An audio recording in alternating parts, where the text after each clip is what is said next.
Naunsyame ang dapat sanang delivery ng mga order na aluminum windows at glass ng negosyanteng si Wilfredo. Ito'y matapos ihain sa kanila kaninang umagang closure order mula sa Baguio City LGU. Wala na. Ay, sayang, yung mga boys ko, tambay din. Marami pa man akong sinasahuran. Ang pagsasara at pagpapatigil ng kanilang operasyon. Bunga daw ng paglabag ng kanyang establishmento sa mga umiiral na ordinansa sa lungsod, kabilang na ang obstruction dahil sa kakulangan ng kanilang parking space.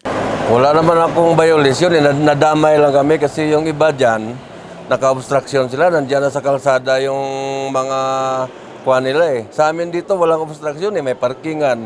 Nasa loob ang fabrication namin eh, kaya wala kaming violation. Dapat, ang ipasara nila, yung naka-obstruct lang, yung sa amin, nadamay na lang kami. Bukod kay Tatay Wilfredo, isinara rin ang 31 pang mga establishmento sa lugar. Paliwanag ng Permits and Licensing Office, ang mga establishmentong isinara, nakailang ulit na raw ang mga ito sa paglabag sa license permit at maging sa sanitary standard. Kabilang ng paglabag sa Anti-Moma Ordinance at Smoke-Free Baguio Ordinance, Consolidated Anti-Mosquito-Borne Diseases Ordinance at Tax Ordinance. Noon, nag-issue sila sa amin ng temporary permit. Tapos ngayon, hindi na kami binibigyan.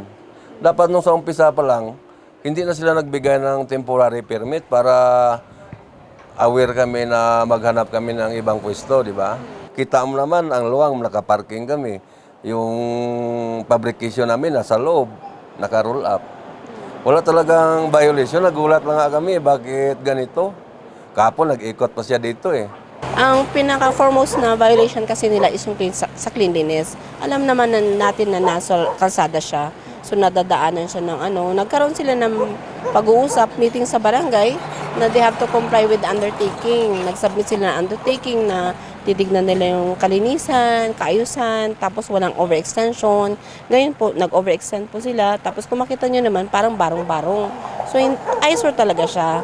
So yun na talaga kino-contain natin yung problem na para maayos naman tignan yung dadaanan ng ating mga turista, di ba? At saka para sa atin ngayon, yung mga kanal natin na pupuno ng basura, kung makita nyo naman yung mga basura dyan, nasa labas na, tapos maraming bote. Yeah, they have to comply for the undertakings, but unfortunately, they did not follow naman the undertakings. Yung agreement nila between the government, the local government, and then sila, they did not follow naman.